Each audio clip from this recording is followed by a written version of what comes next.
Olá, estou aqui para vos apresentar o meu trabalho, Economia para Totós, onde eu vos vou explicar a matéria do 12º ano, nomeadamente as unidades 3 e 4, como se vocês fossem os Totós, como se nunca tivessem tido Economia.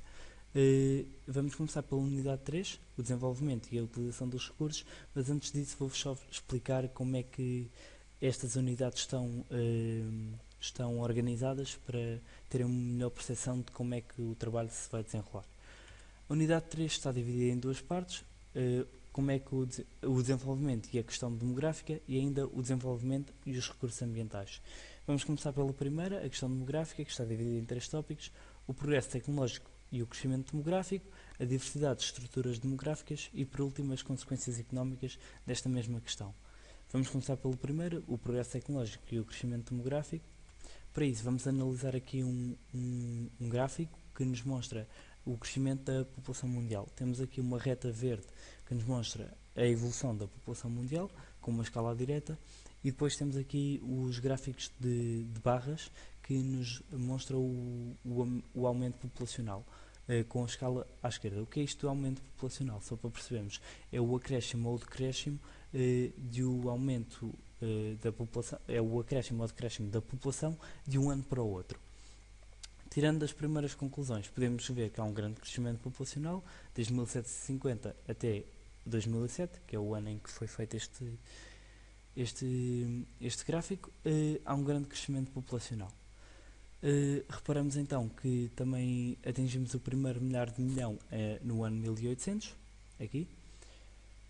Reparamos ainda que existe o aumento populacional dispara por volta de 1930, se formos a ver o que está à esquerda desta setinha, desde 1750 até 1900 houve um crescimento, mas nada a comparar com o que houve de 1900 até 2007. Sabemos ainda que reparamos ainda que este crescimento começa a acelerar nos finais no século XX. Vemos uma inversão da tendência que era sempre a aumentar o gráfico de barras e a partir do século XX começa a diminuir. Porquê? Porque continua a haver um crescimento, mas não de tanta intensidade. Ou seja, em vez de crescer 4, crescemos só 2, por exemplo. Por último, informamos ainda que esta tendência é para o aumento populacional estagnar, ou seja, deixamos de crescer, não diminuímos nem crescemos, mantemos-nos, previsto para o ano 2200. Seguindo em frente, percebemos então que houve um grande crescimento populacional, mas convém perceber o porquê. O porquê disto tudo foi uma grande diminuição que se registrou na mortalidade, ou seja, as pessoas deixaram de morrer tanto. E porquê? Sobretudo a melhorias na medicina, com o surgimento de novas vacinas, para a raiva, por exemplo, para a varíola, que saíram naquela altura e permitiram que os óbitos diminuíssem.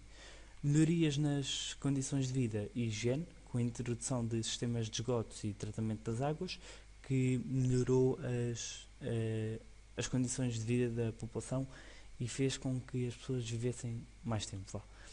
E ainda melhorias na alimentação, como a mecanização da agricultura permitiu aumentar a produção e assim alimentar mais pessoas no mundo inteiro e reduzir a mortalidade. Passando assim de 1,2 mil milhões em 1850 para os 6,7 mil milhões atuais em 2007. Seguinte, convém perceber onde é que a população mundial está distribuída, já que crescemos tanto. Para isso temos aqui dois documentos que nos podem ajudar. Primeiro, um mapa com a distribuição mundial da população e a segundo, um gráfico circular com a percentagem da distribuição da população mundial por regiões. O que é que nós conseguimos depreender logo só a analisar para estes dois documentos? Que esta distribuição não é uniforme, não é. Por exemplo, a Ásia registra valores como 60,4% da população mundial em 2007, ao passo que a Oceania e a América Latina e Caraíbas registra respectivamente 0,5% e 5,1%. a Ásia, com países como a Índia e a China, registram que detêm 40% da população, têm muito mais população do que continentes como a Oceania e zonas como a América Latina e Caraíbas, como podemos ver ali no mapa. Por último, reparamos ainda que 80% da população mundial vive nos países em desenvolvimento, enquanto 20% da população mundial vive nestes países desenvolvidos, a Europa e alguns países asiáticos. A seguir temos um novo tópico, a transição demográfica. O que é a transição demográfica? É um modelo de interpretação das grandes transformações demográficas ocorridas ou ocorrendo nos diferentes países.